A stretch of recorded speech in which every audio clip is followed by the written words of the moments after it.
your eyes hurt? Can you guys read right now? You got, your eyes must be in pain.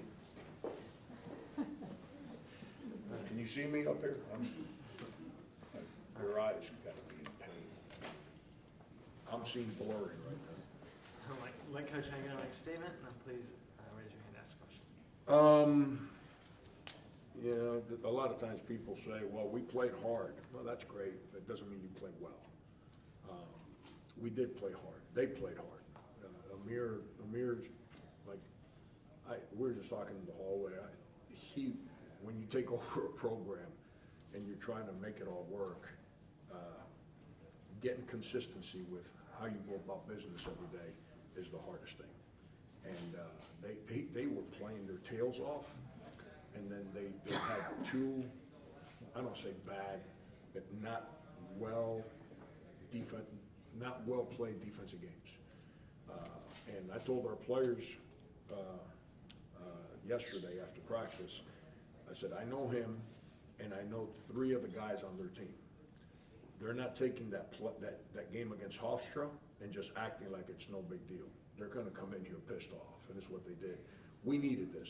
Get ready to go on the road, get ready to play the teams like Lowell, the teams like Towson on Wednesday, the people down in Hawaii, West Virginia, the physicality and defensive mindset that they play with. We needed that because we played some teams that are good teams but don't play with that same defensive physicality. These guys did. Hopefully it'll prepare us for what's in front of us here this week. Frank, is this the kind of game that maybe last year's team might not have won? Yeah, I mean, Howard, I struggle with the whole comparison thing because everyone's different. But we got stuck in the mud against a couple of these teams last year, Towson being one. You know, like I was not happy with our offense today, and it's totally my fault.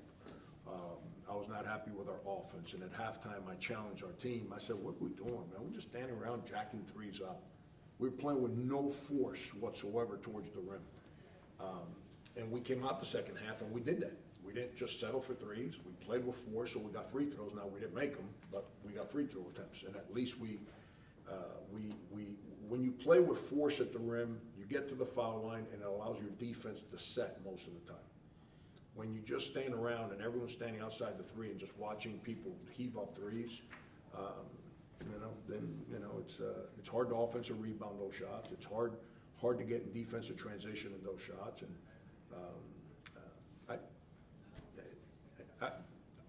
I'm just rambling here because when we don't play well, my brain's going in 500 different directions because it's my job to identify why we didn't play well. To answer your question, I don't know if last year's team wins this game. Why? Biggest reason why this team has a better defensive demeanor than my team last year. So our defense today is what won our game. And then Jaden and GK just making some great plays down the stretch to protect, because we popped it open and then here they came and then boop, boop, boop, and great plays by him. But sorry for the ramble. My brain's all over the place right now. Coach Josh Cohen just had his second consecutive game of 20 plus points. How do you think that bringing in Cohen has helped be consistent in scoring and also rebounding both offensively and defensively? Yeah, no, it's defensively. Once I say this, then everyone says, "Why is this guy so negative all the time?" His ball screen defense was bad today, so that's something that nobody pays attention to. Only I know that. His ball screen defense was bad today. He's got to grow there. That's new to him. That's the challenge with him, and he's fighting real hard to get better there. But that's why we brought him here. He's got a great spirit, a great demeanor, a great approach, and he knows how to score the ball, especially 15 feet and in. And you saw that today. He got to the foul line. We got to figure out ways to get him. We had 3 opportunities. In the second half, he kind of got in a roll scoring free throws and a couple made shots, and we ran stuff to get him the ball, and he had the seals. They were there, drop it on him. But our freshmen fought ball pressure by dribbling. And that's unfortunately, again, that's when I say we don't play well on offense, that's what I'm talking about. We had a chance to pop the game open, and we had it, but we didn't make the pass. We decided to not play hero ball, but say, here, press, drive the ball. And that's where we're gonna have our ups and downs, but that's what we brought him here for. Josh, we struggled to score in the paint last year. It was an adventure. Josh is comfortable there, and you know, he's rebounding it okay, not as well as he needs to, but his physicality and his approach, his mindset every day is really good. That's what helps his team. Garrett? Played 35 minutes. Was that a game plan coming in, or did that just kind of happen with how you saw him eating out there, I guess? I mean, 35 minutes is a season high for him. Yeah, it's, you know, Daniel didn't feel real well today, so I chose not to play him in the second half, and we tried to give him a go in the first half, and then he didn't tell anybody he wasn't feeling well. So then he tells us right in the middle of the game. It's like, come on, man, like, what are we doing here? So I'd rather Josh not have to play 35 minutes, but if he has to, there's a reason why we've had him run as much as we have to get him in condition where he can sustain effort. There's a difference with him being a 4-year college guy and a freshman. He gets it. So I'm not into people taking plays off, but Josh knows when I can exert and when I can't. He doesn't play with wasted energy. Despite being the only freshman despite being just a freshman, he's the only freshman who chose to be a starter so far this season. How can you describe Jaden Jings' impact in the early stages of the season? Yeah, I don't choose that. They earn it. I play the guys and put them with rotations and people where they earn the respect to get on the court. I don't sit at home and say, well, that guy, we need a guy that does this. And they earn the right to get on the court with their daily approach. Who you see is who he is every day. Every day, relentless effort, great hands, defensively makes plays, rebounds the ball, plays with incredible toughness. He's got to get a little smarter with, you know, in high school you can get away with reaching. In college, they set you up, the other player. And you reach and they commit you commit fouls. You know, he can't do that. He's got to grow there, but his approach is he lets you coach him. Like when he makes a mistake that he knows is not right, and I yak at him, it doesn't hurt his feelings. He actually says, you know what, you're right, let me get this thing done the right way. And he goes out there and does it the right way. And that's why players respect him. That's why he helps our team win. You know, he's always in high school, really good foul shooter. I don't know, you guys probably heard me late in the game, I was as loud as I can be.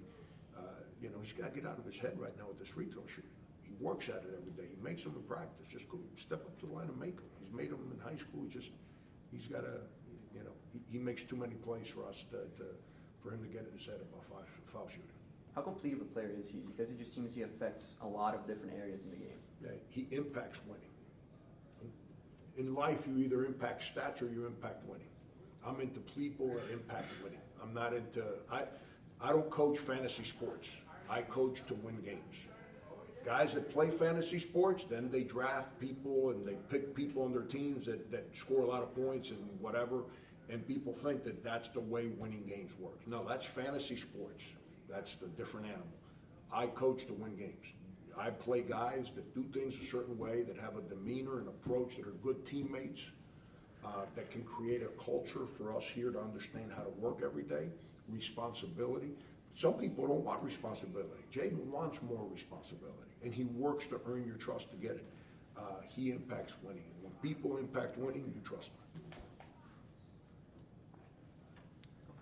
them.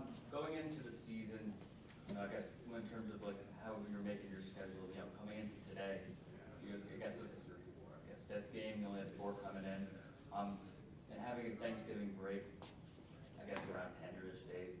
How does that impact, I guess, the rest of the season and going into that season? Is that type of something you think of, like you're going to have more practices and time to develop early on? And I guess how does that? Have you seen that impact your team so far?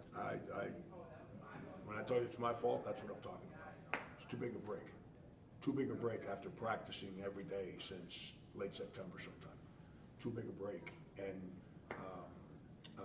between games, our guys were in a good routine, in a good rhythm. I had an opportunity to schedule a game either Monday or Tuesday of this week, and I chose not to.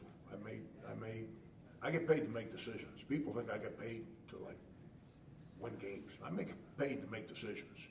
The decisions I make right, they work out. If I make enough of them right, keep my job. If I make bad decisions, then I'll be selling rum and coke somewhere in the Caribbean. It's not complicated. And by the way, I don't make bad decisions when I'm selling rum and coke. So that one, I'm really good at that one. I don't know if I'm any good at this basketball stuff, but I chose not to. And the reason I chose not to, because we have so many freshmen, and everyone in the country, with the exception of the people playing Hawaii, are home for Christmas. All our guys are going to be locked in with us throughout Christmas, straight to conference play. They don't get to go home. So I made a decision, and I took a chance that it wouldn't hurt us too bad where it impacted winning and losing. I came this close to scheduling a game this past Monday, this close. And I chose not to at the end. I'd rather they went home. I'd rather them rest their bodies, rest their minds, enjoy their families, which life's about family. You know, we put too much into this nonsense. You know, at the end of the day, man, we gotta get up and be a human being every day. So that's a decision I made, and I worried about it. I thought that decision would disrupt us playing today, but I hope it allows us to play better later in the season. So that's why I made it. Andrew, back off. So today, coming into today, their leading scorer was Chris Youngblood, who you guys held to just 1 for 13, and you were throwing a bunch of different looks on defense, Yeah. man, 3-2, 1-3-1. Is that something you game plan, or is that something you on the fly to just throw something new at them? Because they kept having, I think it was 2 times they had droughts of like 8 minutes without a field goal. You know who started defending him to start the game? It was, I think it was. Somebody else. Somebody pay attention. Who was guarding him to start the game? It was Jaden. I believe. That's why he got the assignment, because he's rock solid, and he understands at such a young age, scouting reports and disciplines. But as the game flows, other people guard him. The way they played at home against Maine, whatever, 5 days ago, 6 days ago, and the way they played at Hofstra, I told our team yesterday after practice, I said, I know Youngblood, I know their coach, I know Knox, I know Miguel. Those guys ain't coming in here and just saying, who cares, we lost. They're coming in here, they're gonna be on edge. And that's what they were. They brought a mindset. You felt it from the first play of the game, the physicality that they came out and attacked us with. And but our guys, I thought the disciplines, our help defense on Youngblood was good, because it's not a one-man show. You got to make it hard at him at the point of attack, and then when he comes at you, your help defense has to be good. We got lucky, he missed some shots. But Jaden's disciplines to start the game never allowed him to get comfortable, get a shot. And so the couple times we made mistakes, he missed. And but I respect the heck out of Youngblood. There's a reason they won at Kennesaw State. There's a reason they were this close to winning their opening round game in the NCAA tournament. He's a winner. He's what it's all about.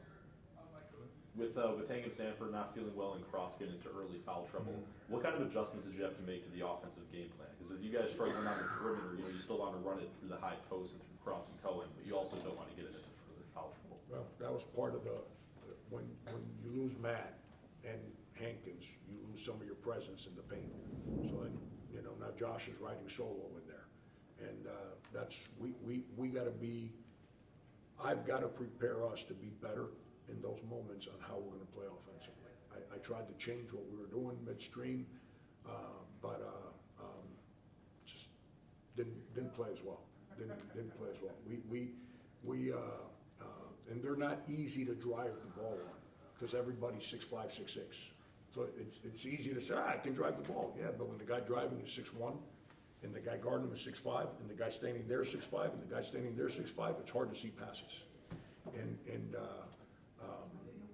So, but I've got to prepare us better. I didn't expect for Matt to be in foul trouble or for Dan not to feel well. I've got to prepare us for that moment. Obviously, I didn't do that heading into this game. Last one here, Kaylee. Coach, combined with, South Florida, there was a combined 55 fouls and 68 free throws attempted. Were you expecting to see this many fouls and free throws attempted amongst both teams, or were you kind of expecting just a physical outright game and not this many fouls called? Yeah, one of the reasons the game didn't have more flow wasn't the fouls, is that neither team could make a three. So then the game became a fist fight at the rim, offensive rebounding, driving the ball, and you know, if teams would make threes, the game would have more flow. But when you're not making threes, you still got to win. I when I got hired here in my opening press conference, I said, my team will not get out of the way. Those are the words I used. That means that even when we don't shoot it well, we're not getting out of the way. We're going to fight you tooth and nail by protecting that rim and attacking the rim to figure out a way to get to the foul line or whatever to win. That's what Amir's doing there. And you're dealing with a team that's really old. I know he's got a bunch of young players, but they're really old, and they're on edge because of how they played the last two games. So neither team made three. Everyone wants to figure out how to eliminate fouls. It's not the officials. It's not the players. Make more threes. When you make more jump shots, then there's more scoring. There's not as many offensive rebounds. But if you're not making jump shots, you got to go rebound the ball, because if not, you're not going to win. And we had 16, 15, I can't see. They had 11 offensive rebounds. And, you know, and then I can't speak for the fouls they called on them, but the fouls they called on us were rightfully called. Our ball screen defense was bad. So that ball was getting in on us every time. And anytime somebody attacks you, now you're always, I call it, you're on skates. So that means you're just trying to survive. You know, we could never level off the ball coming off the ball screen. They just ball screen and get downhill. And as soon as they get downhill, now you're on skates. You're trying to figure out a way to survive, and you're playing a team that's on edge, and they were all coming downhill on us. That's what's going to happen. But if they made jump shots or we made jump shots, the game has better flow. But when you don't say shoot more threes. You say we got to win, rebound the ball, and that's what we did today. So that's the first thing I said. That I hope your eyes don't hurt. It wasn't pretty. It wasn't pretty. But thank God that this isn't gymnastics. It's not diving.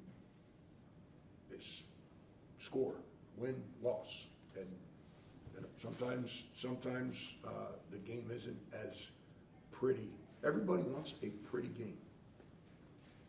I thought the objective was to win, and I think we have lost. I say we, all of us in sports, we've lost. We always complain about it not being pretty. What if it's really pretty and we lose? Like great flow, wow, we make 14 threes, unbelievable. But we lose. You know, it's about winning, and we all have to pay attention to that. We've fallen in love in this world where fouls are like, well, there's too many fouls, you can't watch a game. Really? Like, I thought the objective was let's cheer for our team that's playing really hard. And in the day where that wasn't going in, they went and made extra plays, extra possessions to get us free throws to win the game. We have to continue to create a mindset of winning. Winning. Winning gives everybody confidence. Winning makes everybody feel better. It's about winning, not. And I'm not coming down on you, it's just an opinion I have as I continue. We all worry about, well, the game had no flow. Well, that's because guys didn't make jump shots. That you see our what's the first game we played this year? You see us make jump shots that game? That game had nice flow, because we made jump shots. When you don't make jump shots, you still got to win. And so if you're not making jump shots, you can't stand there and shoot another one. Go get it. Go get it. So when the game becomes a fist fight at the rim, there's going to be fouls. Our problem was our ball screen defense. That was a problem. We got to fix that. That can't happen, because that put us on skates, which then allowed them to attack us, and then that created some of the fouls that we committed. So, and reaching. Freshmen like to reach. You can't reach. Reaching, we put them on the line with some really silly. You got to be aggressive, but you can't be undisciplined. And today we committed too many. But all that goes back to the same thing. It's on me. Too big a break, and I've got to manage a couple things a little bit better than I did going into this game. Thanks, everyone. Thank you.